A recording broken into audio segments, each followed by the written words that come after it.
우리 인생의 주인이 되시는 하나님 아버지, 지나온 인생을 돌아보면 하나님의 은혜밖에 고백할 것이 없음을 저희들이 이 아침에 기도로 알려드립니다. 하나님 아버지, 수많은 절망의 터널을 통과할 때마다 우리 손을 붙들어 주시고 그 절망의 골짜기에서 건져주신 하나님을 찬양합니다. 하나님 아버지, 오늘 하나님께서 새롭게 우리에게 부어주실 은혜를 기대합니다. 우리 눈앞에는 여전히 넘기 어려운 산이 기다리고 있고 건너기 어려운 골짜기가 기다리고 있음을 보게 됩니다. 그렇지만 주님께서 우리 손을 잡아주실 때 넉넉히 감당하게 될 줄로 믿습니다. 오늘 이 아침 하나님의 말씀 앞에서 또 기도하는 중에 하나님이 주시는 담대한 마음을 갖게 하여 주시고 그 믿음으로 오늘도 힘있게 달려가 승리할 수 있도록 크신 은혜 베풀어 주시옵소서. 감사하고 예수님의 이름으로 기도드리옵나이다. 아멘.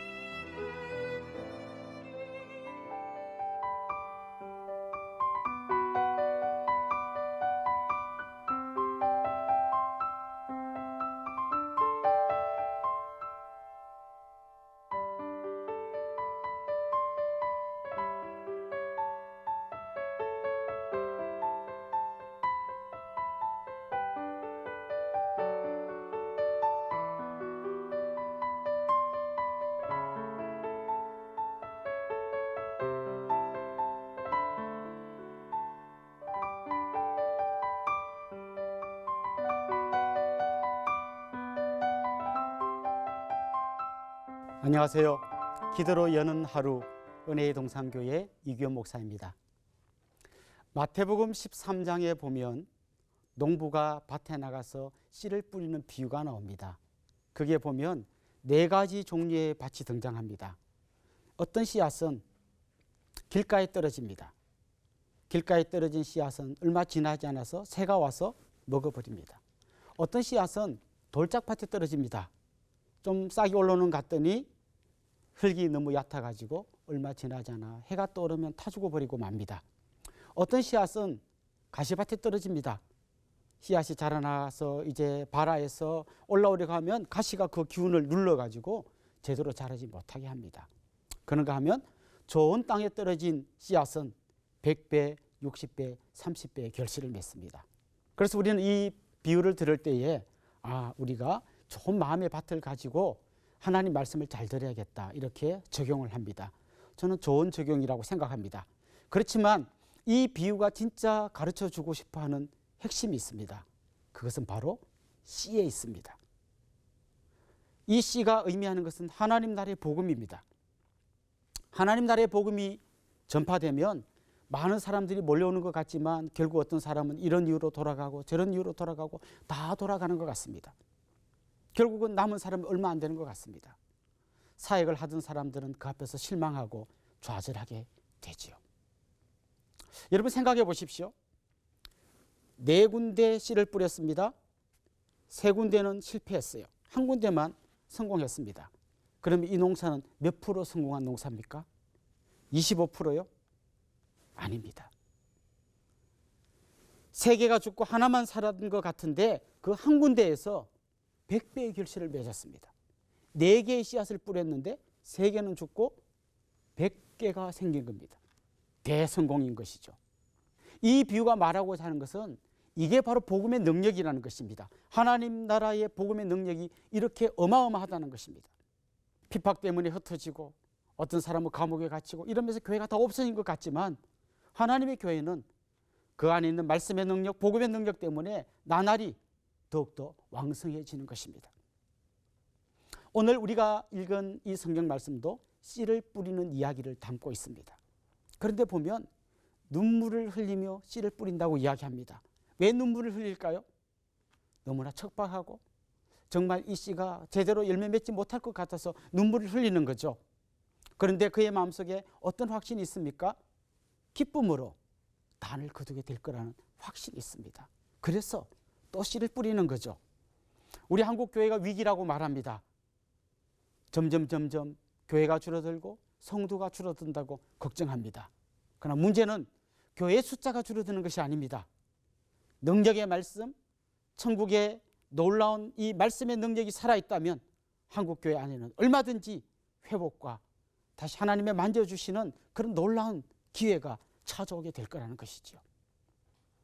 오늘 우리가 읽은 이 시편은 처음에 이렇게 시작됩니다. 하나님께서 시온의 포로를 돌리는 이야기가 오늘 본문 1절에 나옵니다. 오늘 본문의 배경이 되는 것은 이스라엘 백성들이 포로 생활을 끝내고 다시 이스라엘 땅으로 귀환하는 이야기를 배경으로 가지고 있습니다. 사실 이스라엘 백성들은 바벨론에게 멸망해서 포로로 끌려갈 때 정말 깊은 낙심 가운데 빠집니다. 하나님께서 선택하신 민족이라고 믿었던 자기들이 저 이방인들에게 전쟁에서 지게 될 뿐만 아니라 나라가 없어지고 하나님의 성전이 무너지고 자기들은 다른 나라에 포로로 끌려갈 때 정말 보통 사람이 생각하는 어떤 고난보다도 훨씬 더 깊은 절망을 경험하고 있었습니다. 그렇게 포로 생활을 70년이나 한 것이죠. 이제 그들 스스로는 고향에 돌아갈 가능성이 전혀 없었습니다. 그런데 정말 꿈 같은 이야기를 듣게 됐습니다. 페르시아의 왕이었던 고레스가 이스라엘 백성들은 이제 고향으로 돌아가도 좋다는 칙령을 내린 것입니다. 그들은 독립운동을 한 적도 없습니다. 칼을 빼들고 페르시아와 싸운 적도 없습니다. 하다못해 서명운동을 한 적도 없습니다. 상상도 못한 일이 어느 날 갑자기 일어난 것이지요. 그래서 오늘 본문에 보면 우리가 꿈꾸는 것 같았도다, 이런 고백이 나옵니다. 그리고 주위에 이스라엘 백성이 아닌 다른 사람들이 이스라엘 백성들을 향해서 이야기합니다. 여호와께서 저들을 위해서 큰 일을 행하셨구나. 이건 정말 하나님이 하신 일이 아니면 불가능한 일이야. 이런 이야기들이 들려옵니다. 그들은 이런 엄청난 하나님의 일하심의 주인공이 되어 고향으로 돌아온 것입니다. 그래서 오늘 이 시편의 첫 시작은 그 놀라운 감격과 기쁨으로 시작되는 것입니다. 그런데 오늘 이 시편의 저자는 여기서 끝나지 않고 한 걸음 더 나아가 하나님 앞에 간절하게 기도를 올려드립니다. 이렇게 이야기합니다. 하나님, 남방 시내들 같이 우리의 포로들을 돌려주십시오. 그렇게 좀 해주십시오. 이게 무슨 기도일까요? 여기서 남방 시내들이라는 말은 이스라엘 남쪽 지역에 가면 네게브라고 부르는 아주 척박한 땅이 있습니다. 비가 정말 안 오는 곳이죠. 거기에도 시내가 있습니다만 아주 물이 완전히 말라서 바닥이 드러나는 건천인 것이죠. 그런데 이렇게 기도하는 것이죠. 하나님, 그 네게브 지역에 건천이지만 비가 내리면 순식간에 물이 넘치지 않습니까? 조금 전까지 물 한 방울 없는 시내였지만 하나님께서 비를 내려주시면 얼마 지나지 않아서 조금씩 물이 차가는 게 아니라 순식간에 그냥 물이 범람할 정도로 넘치지 않습니까? 그것처럼 하나님, 또 한 번 기적을 베풀어 주십시오. 은혜의 소나기를 내려주십시오. 우리가 지금 하나님의 은혜로 이스라엘 땅에 돌아와 있습니다만 아직도 돌아오지 못한 포로들이 여전히 페르시아에 남아 있습니다. 하나님, 저들이 돌아오는 거 점점 힘들어지는 것처럼 보입니다. 인간이 아무리 노력해도 안 될 것처럼 보입니다. 하나님의 도우심이 필요합니다. 우리의 크기가 아닌 하나님 크기의 역사가 필요합니다. 하나님, 저 남방의 시내들이 건천으로 있다가 순식간에 범람하는 것처럼 하나님 기적을 베풀어 주십시오. 저 포로로 잡혀있는 자들이 하나님의 은혜로 기적같이 돌아오는 역사가 일어나게 해 주십시오. 그들은 지금 그런 기도를 드리고 있는 것입니다. 사실 우리도 하나님의 사역을 감당하다가 정말 돌아보면 너무나 감사한 일들이 많지 않습니까? 정말 이스라엘 백성들이 포로에서 돌아온 것보다 더 감격스러운 일들이 우리에게 있지 않습니까? 영원히 멸망하고 죽을 수밖에 없었던 우리들이 하나님 나라의 백성이 되고 구원받게 된 것, 이거는 페르시아에서 풀려난 포로들보다 더 큰 감동 아닙니까? 저 죽음의 권세에서, 마귀의 굴레에서 벗어나 하나님의 자녀가 되었다는 것, 이걸 돌아볼 때 얼마나 감격스럽습니까? 이 돌아봄의 은혜를 가지고 이제는 바라봄의 은혜를 기다리며 기도하는 것입니다. 하나님, 저 남방 시내들이 순식간에 범람하는 것처럼 기적을 일으켜 주십시오. 그런 기도를 하나님 앞에 드리는 것이죠. 우리 한국교회 그냥 바라보면 소망이 없는 것처럼 보입니다. 하나님, 다시 한번 기적을 베풀어 주십시오. 다시 한번 저 시냇물이 넘치는 것처럼 하나님의 은혜의 소나기를 내려주십시오. 저 북녘 땅이 다 갇혀서 이제는 아무 소망이 없어 보입니다. 우리 힘으로 아무리 노력해도 안 됩니다. 하나님이 도와주셔야 됩니다.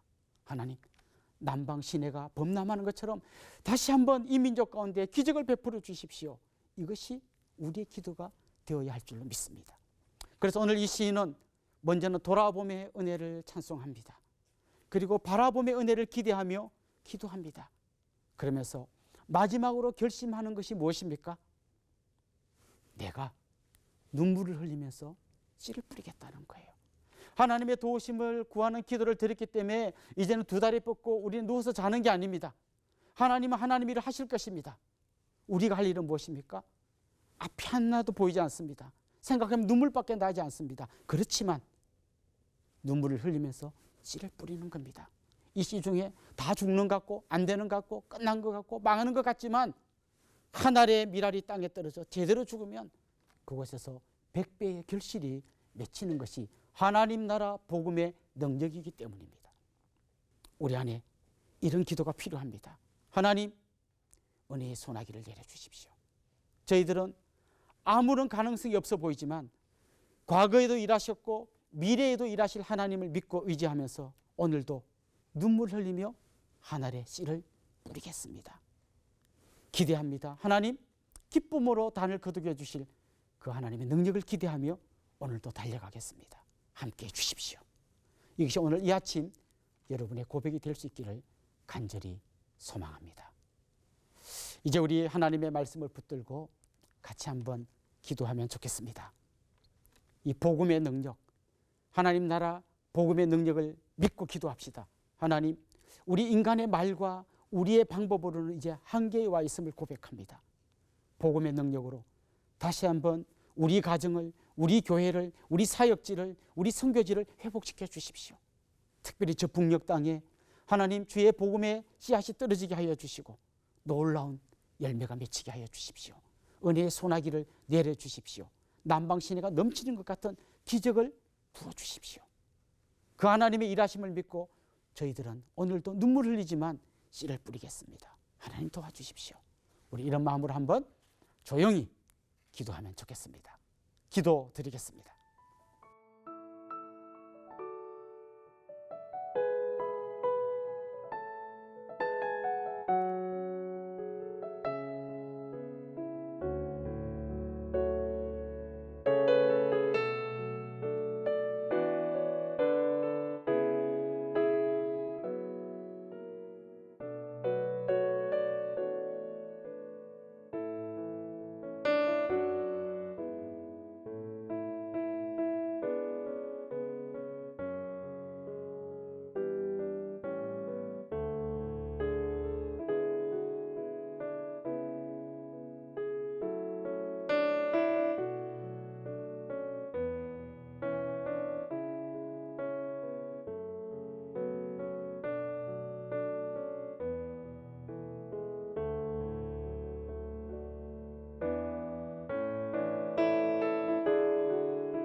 살아계신 우리 하나님 아버지, 하나님의 놀라운 능력을 믿습니다.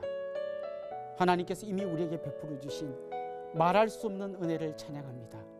죄악 가운데 빠져 영원히 멸망할 수밖에 없는 우리에게 구원을 베풀어 주신 주님, 너는 내 것이라 말씀해 주시고 자녀 삼아 주신 하나님, 그 하나님의 은혜를 돌아보며 감사의 찬송을 올려드립니다.